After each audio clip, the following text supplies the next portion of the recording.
Welcome to the Invisible Wheelchair Podcast. The Invisible Wheelchair Podcast was selected by FeedSpot as one of the top 10 obsessive-compulsive disorder podcasts on the web. I'm Donald Grodoff, EFT tapping practitioner and OCD coach at FamilyOCD.com. On the Invisible Wheelchair Podcast, I focus on the hidden world of OCD and anxiety with interviews and information around this topic. My purpose is to bring about awareness of OCD, those who treat OCD, and of course, those who suffer with OCD. Obsessive-compulsive disorder is a treatable and manageable disorder. In my practice at FamilyOCD.com, I guide people through the process of ERP therapy and other alternative treatments. If you know of someone suffering with OCD, I can help. Simply visit FamilyOCD.com. If you or someone you know suffers or has suffered and recovered from OCD and would like to get their story out, simply contact us through www.invisiblewheelchair.com. We want to talk to you and get your story out on the podcast. Know that the ideas and thoughts presented here are not necessarily those of Family OCD, Invisible Wheelchair Podcast, or Donald Grodoff. We also ask you to take just a few moments and leave comments at www.invisiblewheelchair.com. Those comments help us to know what the next topic should be, and we really want to hear from you. Now, let's get to that podcast.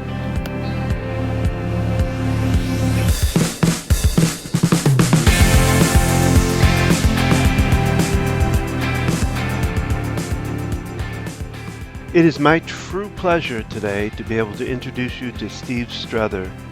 Steve Strothers is the founder and coach for men at Finding Men's Peace.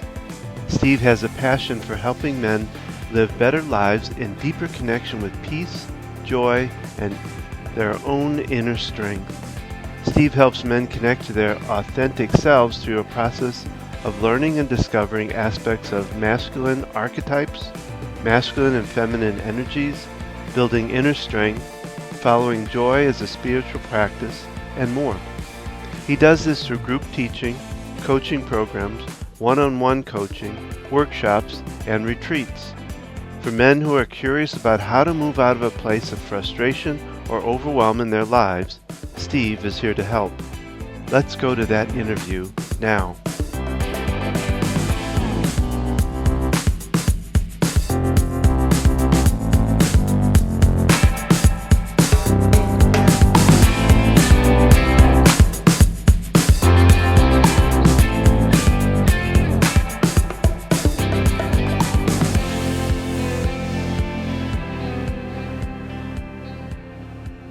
Well, Steve, thanks so much for being part of the Invisible Wheelchair Podcast, and I welcome you.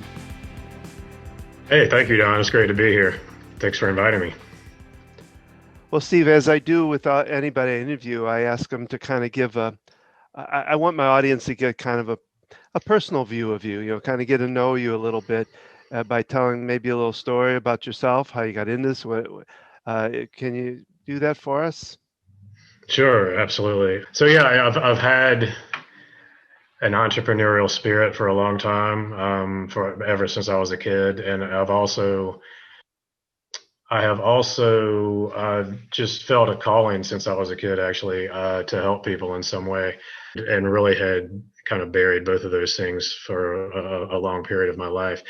So ultimately, what happened, because I was burying things like that, I got into a position in life where I just wasn't really comfortable, wasn't really happy with things that were happening in my life, both from a relationship standpoint and in a marriage, as well as a career. Like I more or less was in situations in both of those cases where there just wasn't a connection happening. I wasn't where I felt like things weren't just moving where it felt like I wanted to be. And so basically, ultimately, I didn't do anything about either one of those, and they both kind of happened for me. I ended up my wife at the time asked for a divorce, and less than a year later, I got laid off of the job. And being in that position where both of those major things ended, I realized that, hey, this is the time. I can now do this. I've got that. I've got that ability. I've been putting off that starting this job. I've been thinking I actually was credentialed as a coach years before I started this business, and was finally said, hey, this is the time to do it. And then as far as why am I a coach for men, I just saw more and more basically in my own life there being that need for more help for men, more coaches for men. I know a lot of coaches. I follow a lot of coaches, and most of them are women, because most coaches are women, and they offer these great workshops. And I kept seeing these workshops that women were offering, like, oh yeah, I want to do that. And then all of a sudden, I get to the bottom of the page, and for women only, so I started reaching out to women coaches about these great workshops they were offering. Like, I sure do wish I could do this. And the answer I got from them was, I know men need this too, but I just don't feel like I'm in a position to help men with it. So that's when I realized, well, there need to be men out there doing this and helping men in these ways. And so that's what led me here, really. Well, and you and I talked about the emotional and spiritual side of it, and I think that's where you were kind of leading in the fact that, men have more trouble kind of connecting with their emotions, connecting with their spirituality, and it sounds like you were connecting or feeling lost in not being connected to yours and wanting to be. And so you found kind of this niche of place where men are kind of lost in. Is that, would you say that's correct? And Absolutely. Yeah, definitely. Yeah, that is very correct. And I'll tell a little story from my own life that was actually one of the things that led me to, in addition to talking to women coaches, another thing that made me realize that I wanted to do this was, in my prior career, I was in a sales job in which I traveled a lot. And I would, one of my favorite cities is Charleston, South Carolina, and I would be there several times a year. And there was a big conference there every year. There still is, in the industry that I was in. And I love to run in that city, especially in that historic district. But one of the things I do while I'm running in Charleston is I'm always looking for a specific flower called blue plumbago, because it doesn't grow here in Charlotte. I mean, I guess you could grow it as an annual, but it doesn't grow as a perennial like it does in Charleston. And even so, you really don't even see it in Charlotte, even as an annual. So I'm always looking for some blue flower, as the name implies, and you don't see a lot of blue flowers. So I'm always looking for that. And I was out for a run after a long day at the conference, realizing I'm looking for this flower, and it struck me because I was there with a lot of colleagues, a lot of them being men, and I'm just like, I bet I'm the only man that I know here in Charleston that's out here looking for a blue plumbago specifically, but for a flower in general, yeah, yeah, while I'm here. And it hit me. I mean, it really hit me but there's nothing wrong with that, yeah, but I did have this discomfort about it. I mean, I'm not going to tell any of those men that I just went running and looked for blue plumbago. I'll tell them I went for a run, but I'm not going to tell them I was looking for blue plumbago. It also, but I saw the humor in it too, and it really struck me that, yeah, I think there's a lot of stereotypes around the way men are, feel like they're supposed to be, or have been told that they're supposed to be, that just really don't work, and especially don't work for a lot of men. And I want to help men break out of those stereotypes, and so that's a big part of what I do. well, and that's what, in this month that I'm doing this, is it's really about the men dealing with anxiety. And then what I look at in the work I do and I even go by my own personal experience in it, is that we get children who have high anxiety. They have anxiety disorders. Like I know people have heard my podcast know that I'm dealing with two kids with OCD, and the anxiety was off the charts, and it was a Mhm. mess. It was my, as I say, sometimes my journey through hell. What I realized even for myself was, and that's as bad with myself as I've seen it with others, but the fact that my kids were highly intelligent. And I find this with anxiety disorders, a lot of times the kids are super intelligent kids. They're almost, sometimes I almost feel like it's a connection to a higher level of being in a way. But anyway, they're very intelligent, and they go through this, and your mind, at least in the mind of myself, and I think that I see it in men more than I do women, is, well, they're smart enough. They should know how to deal with this. They should be able to get over this. So we get kind of this military stance almost. My wife had to remind me that my daughter was in there, in this little monster that was coming at me, that this was a real thing in the mind, that there was a real issue that was going on. There was actually a physical problem going on in the brain with it. I find that men just don't think about that. They don't want to accept that, or they have a hard time dealing with it. They've never had to learned how to deal with emotions. That was one of the reasons I thought it would be real important to talk with you, because you're dealing in that. You're dealing with men that are having trouble connecting with themselves and their emotions and all that, and afraid to, because that we've been taught not to. What are your thoughts on that? Great question, Don. And you hit on a really important point there at the end, right there, is that first of all, so I want to say this for all the men that are out there listening. It's not something, I mean, because there can be shame related to that, as far Mm, as you can feel shame around the fact that you can't connect to your emotions. So I just want to say it is, this is it's the way society has taught men to be, especially in I think that's changing. So I think when you look at younger generations, that might not be as much the case, mhm, but it still is. It's still there. I mean, really. So it's definitely something to continue to look at. So that's where things are. That's kind of how men have generally been raised, at least in our culture. We've been taught, hey, yep, nope, nope. I don't want to see. I don't want to see that. Don't cry. I don't want to see that sadness. We're not supposed. We've been taught to feel that we're not supposed to show fear, and if we're not showing fear, then we definitely can't talk about it. So then we don't even know how to feel it, because we start not recognizing it. And then so we basically get, if you're looking at the major emotions, we men more or less get left with two emotions: happiness and anger. And even anger, there's shame related to anger, because it's our core, not our core, but the main emotion we can show that's not considered a positive emotion. So it's not happiness or joy. It's because it is the only one that we really in some ways feel comfortable with. It's not, again, considered positive. A lot of our emotions come out as anger, and also because we're taught not to show emotion, we hold emotion in for so long that something that's really probably not even that big a lot of times is what triggers all that anger that we've been holding for so long. And boom, we come out. And I mean, I know this from my own experience. Something triggers it that was not really that big a deal, but it was like I couldn't hold it back anymore. yeah. And it all comes out, and I'm just yelling, and whoever is there is like, what the heck is this? And so then you start feeling shame because you just made someone feel uncomfortable, because all that anger just came out.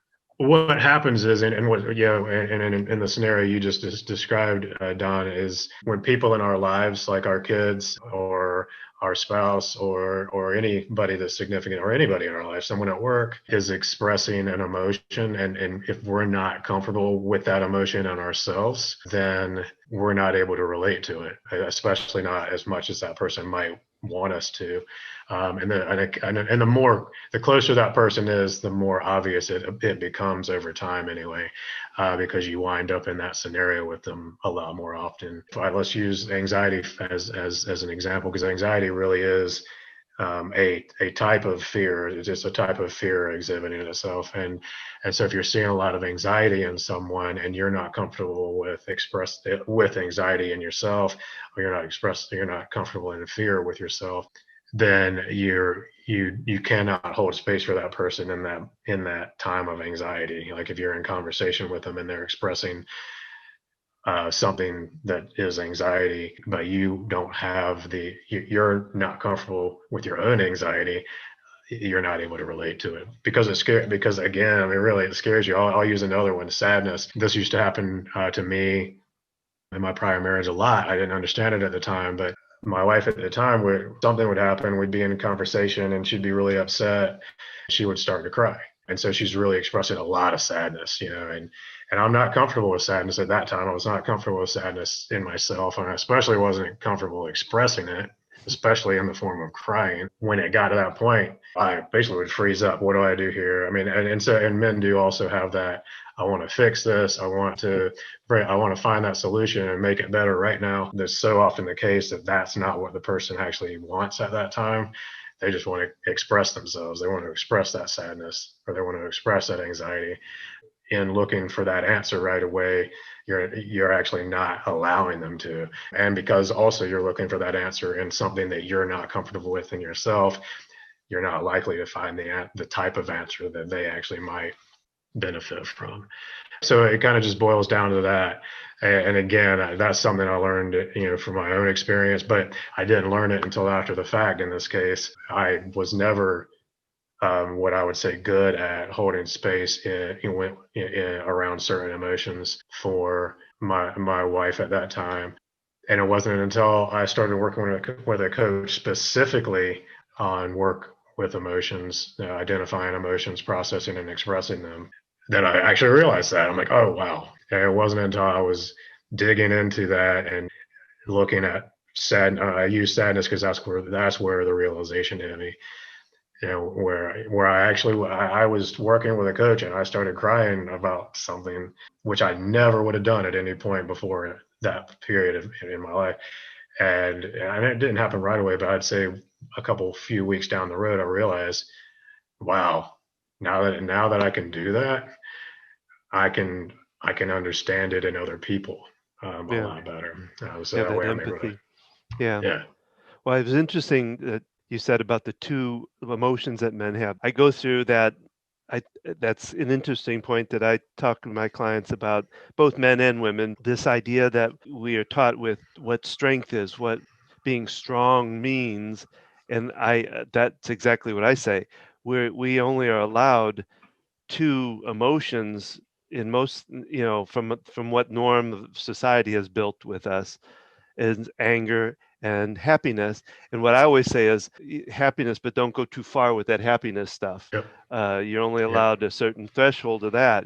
mhm, And in reality, and so what develops then is, if they don't match those and they're feeling other emotions, then they believe themselves to be weak. I try to turn that definition around to what strength to me is: being able to feel and manage all the emotions, to allow all of them and express them and manage them. And I don't what do you, I don't know if that's what you what's your thoughts on that? yep, yeah, I agree completely. Yeah, that is absolutely true. And one thing too that I would add around happiness and joy is that, that's a great point you made that I had not actually really thought of. But you're right. More or less in our culture, we're really only comfortable with happiness and joy as far as it being expressed up to a certain level. If it goes over that, then we start getting uncomfortable with it too. And an interesting thing that I realized too in my work was that when we're holding all those other emotions back, so when we're holding back fear, when we're holding back sadness, when we're holding back anger because we're not comfortable with expressing it, so we're holding it in, and then we start not even being able to identify it because we've held it in for so long. That actually stands in the way of our being able to feel and express our full joy when we're in those joyful scenarios, because no matter what's going on that is associated with that joy, there's still that anger laying over here underneath the surface that was never processed, and there's still that fear about something, and there's still that sadness. So you're happy and you're feeling some joy, but you just can't get all the way there because all that other stuff is sitting right underneath the surface too. Well, and it just, and now just thinking about it, I was talking about there's a certain level of happiness. I was thinking about it, it just coming to me now, and the idea of sadness. We're really we really put a level on that too. Because I was Mhm. thinking about grief. I had a lady I was working with this morning. The mother just passed this Yeah. 2 weeks ago, and I think about the fact of what we allow for grief, And it comes down to we might have a month or two of being able to grieve, and then it better be over with, Yeah, in right. a way. And I think that's really sad. So we probably put levels on just about all of it. I mean, even anger, but that the level is much higher. That level where you better not hurt anybody kind of level, maybe So I don't know. I just kind of thinking about that now. I'm just adding to my own definition here, but Right, right. Yeah, that's awesome. Yeah, true. No, exactly. Yeah. how do you show men how they can start really connecting again with their emotions and their spirituality and being able to accept these things Yeah. because what kind of grief they're going to get out of it, but how do you teach them? What different methods do you show them to get back to that? Good question, Don. Yeah, I mean, I'll start by saying there's some nuance to that process of identifying the emotions we're feeling too, because a lot of times, because of the emotions that we are taught to feel a little more comfortable with, that and anger being the main one that I'm going to talk about. A lot of times, what we express as anger is actually masking a different emotion. So maybe we're really sad about something.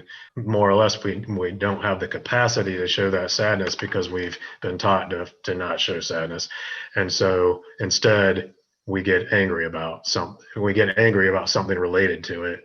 So that sadness is still there, but we just got angry about something on the periphery of it, or we got angry about how somebody else acted about it, or whatever. So again, so there's a little nuance there. A lot of times that first emotion that shows up isn't the actual true pure emotion that we're feeling, or at least it's not all of it. So that's something that again is part of that process. So what I do, because you cannot process or express an emotion until you've identified it, and most of us, especially men, but really probably, as you've mentioned too, that this is something that happens with women as well. Where most of us are at that point where we've been holding emotions back for so long, at least certain emotions, we don't even recognize which emotion it is that we're feeling, whether we're masking it or not. Sometimes it just doesn't even show. What I help men do is that, that's the first step and it's a huge step, because, once you've done that, then processing and expressing actually kind of becomes the easier part. Identifying the emotion, there's a lot of ways you can do it, and it depends on what is most comfortable. I'll just start with, first of all, there are things that could help from a visual perspective. Like there's something called an emotions wheel. Basically, it puts all the emotions into an organized format. And so for those that are more visually inclined, that can help. So I'm feeling emotion. What is it? Because it helps just to be able to see what the emotions are, and so that gives you those choices to choose from. They can get kind of complex. This is hard to believe, but there are over 34,000 total emotions. Oh And that's man. when you're getting down to you're really getting really nitpicky about the difference between one and another. But different forms of grief, different forms of anger, different forms of like jealousy would be an emotion, but it's not one of those that you would necessarily put on like the major set of emotions.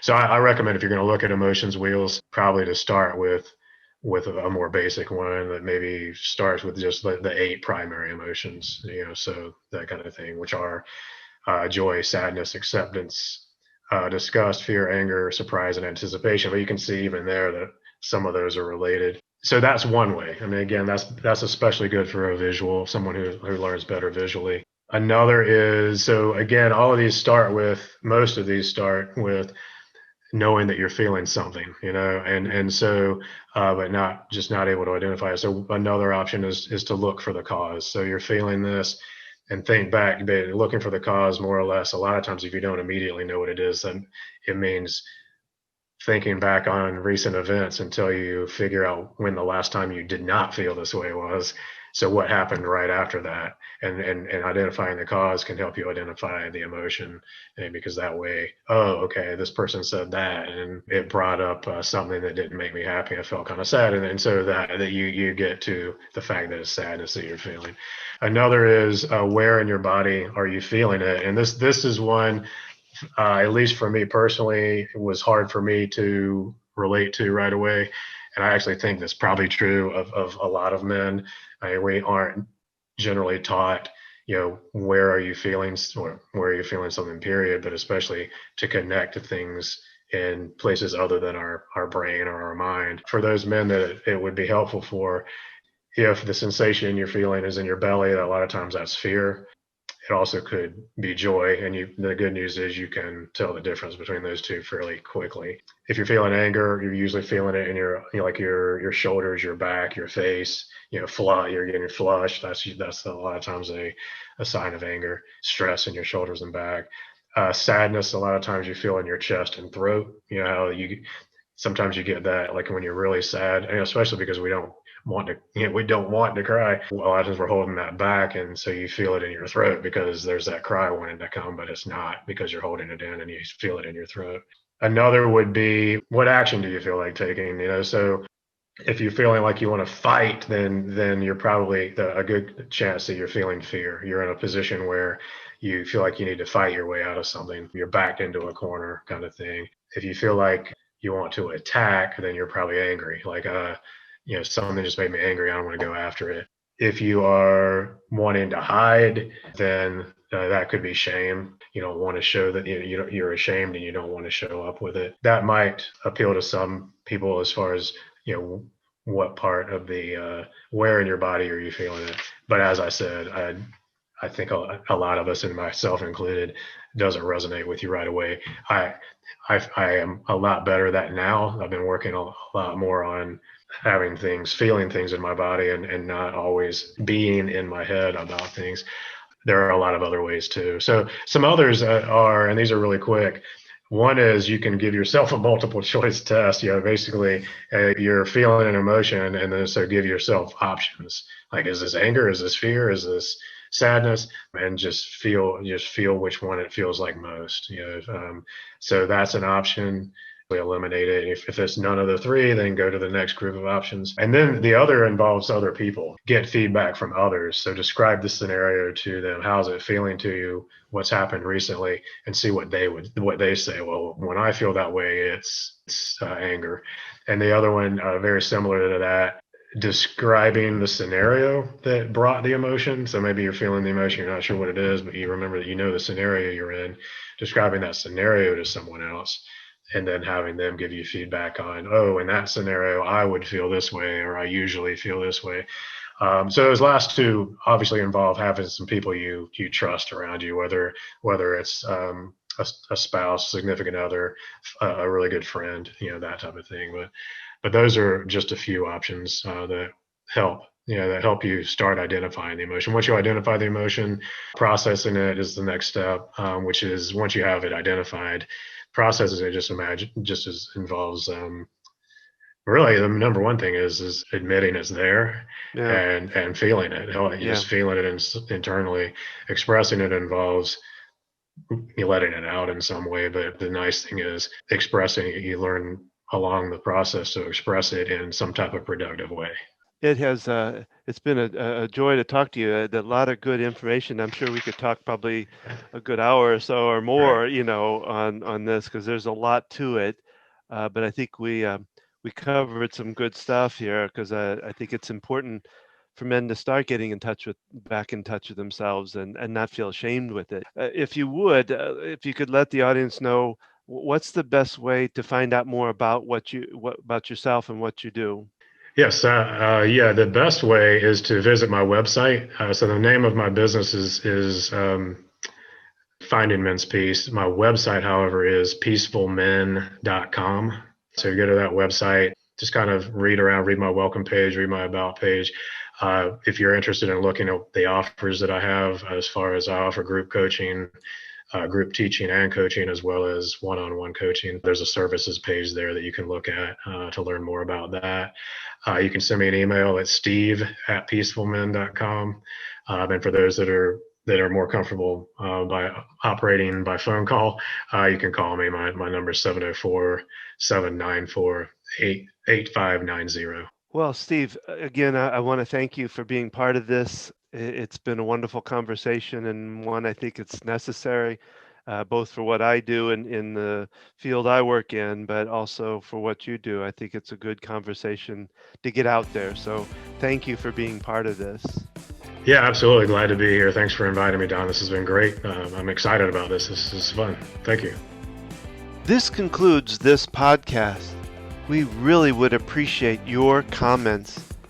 Simply leave a comment at www.invisiblewheelchair.com. There, you're able to submit a comment that will help us determine future podcasts. If you or someone you know would like to be a guest on the podcast, please email don@invisiblewheelchair.com. Remember, there is a corresponding tapping recording for each of the podcasts, with the exception of the interview podcast. You can find these tapping recordings and archive past podcasts at www.invisiblewheelchair.com. Finally, there is relief for OCD, and we at FamilyOCD.com and FocusedHealthyFamily.com can help you find that relief. Again, you can contact us through those sites, FamilyOCD.com or FocusedHealthyFamily.com. You can also find us on Facebook at Invisible Wheelchair Podcast. You can find us on Twitter at InvisibleWheel1, that's the number 1, or at FamilyOCD. So thank you for listening. Keep tapping and transcending your life to new heights.